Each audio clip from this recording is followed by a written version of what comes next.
तीसरी बार प्रचंड बहुमत की मोदी सरकार बनाने के लिए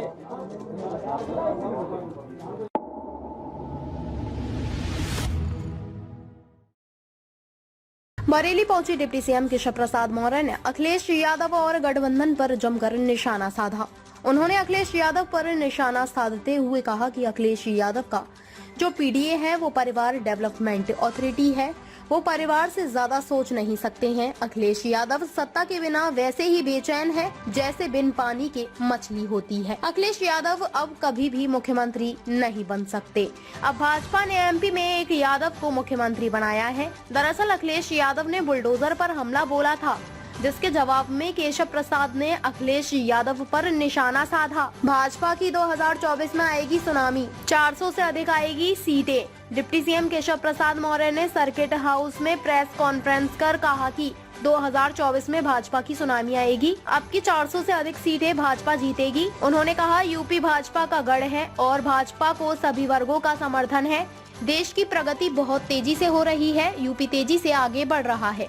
पहले बरेली के हालात बद से बदतर होते थे, लेकिन आज विकास हो रहा है। गंगा एक्सप्रेसवे का तेजी से काम हो रहा है। 2014 में जब हम जीते तो किसी को भरोसा नहीं था कि 2017 में जीतेंगे, लेकिन उसके बाद के सभी चुनाव जीते। विपक्षी गठबंधन के पास ना कोई नेता है, ना कोई मुद्दा है।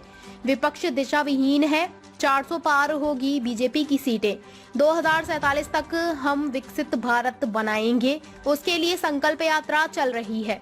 मोदी जी की गारंटी की भी गारंटी है। तीसरी बार प्रचंड बहुमत की मोदी सरकार बनाने के लिए आंधी कहूं या सुनामी कहूं, मुझे समझ में नहीं आ रहा। आप अपने से लिख सकते हो, लेकिन यूपी की 80 सीटें भारतीय जनता पार्टी गठबंधन जीतेगा और माननीय नरेंद्र मोदी जी तीसरी बार देश के प्रधानमंत्री बनेंगे। हमारी चाहे यह बरेली सीट हो, चाहे आंवला हो, चाहे बदायूं हो, अब किसी का कोई गढ़ नहीं रहा। केवल उत्तर प्रदेश में कोई गढ़ है तो वो भारतीय जनता पार्टी का गढ़ है। भारतीय जनता पार्टी के प्रति सभी वर्गों का समर्थन है और माननीय प्रधानमंत्री जी ने जो सबसे बड़ी बात कही है कि मेरे लिए देश में 4 जातियां हैं, पहली गरीब, दूसरा युवा, तीसरा महिलाएं, चौथा किसान, और इन्हीं चारों के लिए मैं पूरी जिम्मेदारी से दिन रात मेहनत कर रहा हूं और आगे भी करूंगा। देश की प्रगति बहुत तेजी से हो रही है। उत्तर प्रदेश सभी मोर्चों पर सफलतापूर्वक आगे बढ़ रहा है। कानून व्यवस्था चुस्त और दुरुस्त है।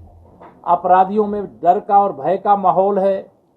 पहले बरेली के हालात बद से बदतर होते थे, लेकिन आज विकास की रफ्तार भी है, आज बिजली की उपलब्धता भी है, आज युवाओं के उज्जवल भविष्य का मार्ग प्रशस्त हो रहा है। आप किसी बरेली से होते हुए जो हमारा गंगा एक्सप्रेसवे है वह भी आप देख रहे हैं तेजी से निर्माणाधीन है, निर्माण हो रहा है।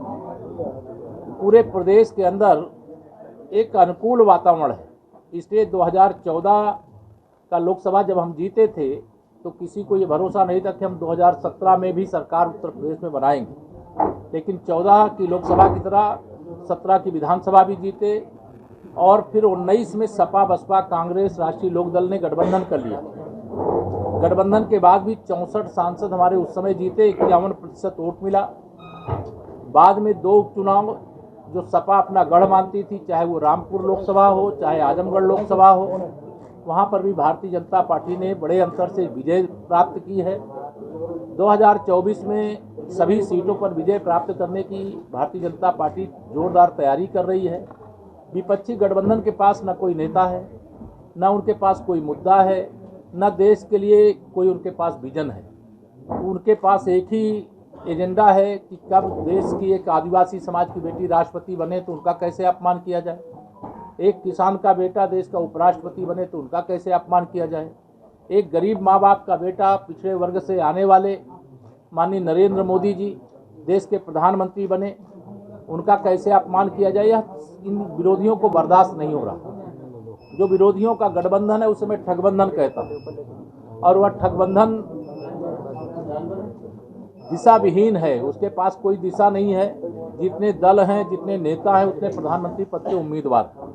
इसलिए मैं आज यहाँ यही कह सकता हूँ, तीसरी बार मोदी सरकार उत्तर प्रदेश में 80 की 80, देश में 400 पार भाजपा की माननीय नरेंद्र मोदी जी के नेतृत्व में फिर से सरकार बनेगी। इस समय एक बहुत बड़ा कार्यक्रम, एक संकल्प देश के सामने है कि 2047 तक जब आज़ादी के 100 वर्ष पूरे होंगे, हम विकसित भारत के संकल्प को पूरा करेंगे। उसके लिए विकसित भारत संकल्प यात्रा चल रही है। उस यात्रा के कार्यक्रम में मैं कल शामिल होने का कार्यक्रम करूंगा और हमारा प्रयास है, और ये यात्रा हर गांव में जा रही है और माननीय मोदी जी की गारंटी है, गरीब कल्याण की योजनाओं का लाभ लोगों को मिला है और जो वंचित रह गए हैं उनके लिए जहां संकल्प यात्रा जाती है वहां पर सभी विभागों के स्टॉल लगते हैं। कोई किसी योजना का लाभ पाने से वंचित है तो वहाँ फार्म भी भराया जा रहा है, और जो फार्म भराया जा रहा है उसको सूचीबद्ध करके, क्योंकि माननीय प्रधानमंत्री जी ने जो कहा है उसको मैं दोहरा रहा हूँ आप सबके माध्यम से, मोदी जी की गारंटी की भी गारंटी। इसलिए देश पूरी तरह से भाजपा के साथ है, देश की जनता भाजपा के साथ है, देश का गरीब, नौजवान, किसान, महिलाएं भाजपा के साथ हैं। ताज़ा खबरों से जुड़े रहने के लिए हमारे चैनल को सब्सक्राइब करें और बेल आइकन को दबाना ना भूलें, ताकि हर खबर की नोटिफिकेशन आपको मिलती रहे।